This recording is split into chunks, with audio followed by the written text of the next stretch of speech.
Macron veut la fin du numerus clausus. La solution face à la pénurie de médecins. Gaël Nicolet face au manque de médecins, le gouvernement veut modifier le numerus clausus pour les étudiants en médecine. Alors qu'1 sur 7 est admis à passer en deuxième année et que le nombre de diplômés étrangers explose, est-ce la bonne réponse pour repeupler les déserts médicaux? Pronostic vital engagé. Le numerus clausus, ce quota qui limite le nombre de médecins diplômés et le nombre d'étudiants admis en deuxième année de médecine, pourrait ne plus durer. En juillet dernier, lors de la Conférence nationale des territoires réunis au Sénat, Emmanuel Macron a promis des réformes structurelles pour ouvrir les numerus clausus qui ont construit cette rareté du personnel médical sur les territoires.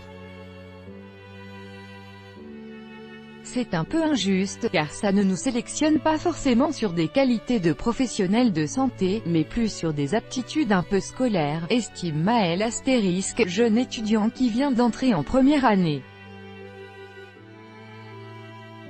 Il ajoute que si réforme il y a, la disponibilité des stages doit suivre aussi. Le numerus clausus a été défini par rapport au nombre de places qu'il y a dans les stages, et qui sont en général saturées.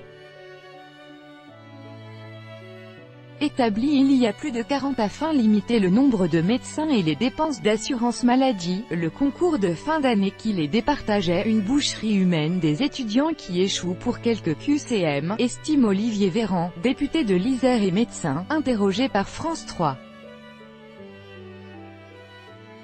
De fait, seul un étudiant en premières années sur 7 sera admis à passer en deuxième année. Le député souligne de plus qu'un quart des médecins qui s'installent en France a un diplôme étranger, et que les étudiants français partent se former dans d'autres pays européens. La pénurie de médecins dans certaines régions de France vient peut-être également du fait que la profession en elle-même n'attire plus. En sixième année, c'est là où tu passes le concours pour ta spécialité. Les généralistes, c'est un peu déprécié. Le cliché c'est que tu vas vendre des Doliprane à des vieux dans le Limousin, ironise Maël. On dit que c'est un gros travail pour un faible salaire.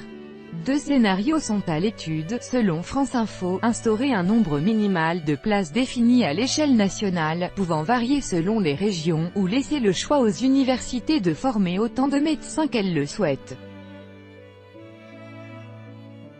Je pense que ce n'est peut-être pas le numerus clausus qu'il faut revoir, mais peut-être les matières, ou les méthodes d'enseignement, poursuit le jeune étudiant. Ils ont mis en place des matières pour la sélection, comme la chimie à l'échelle électronique ou atomique.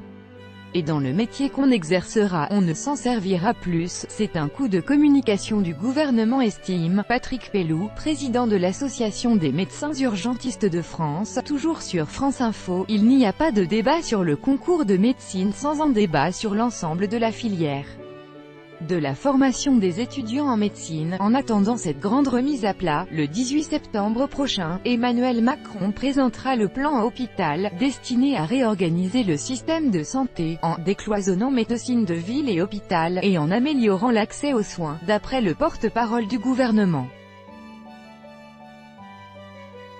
*, le nom a été changé.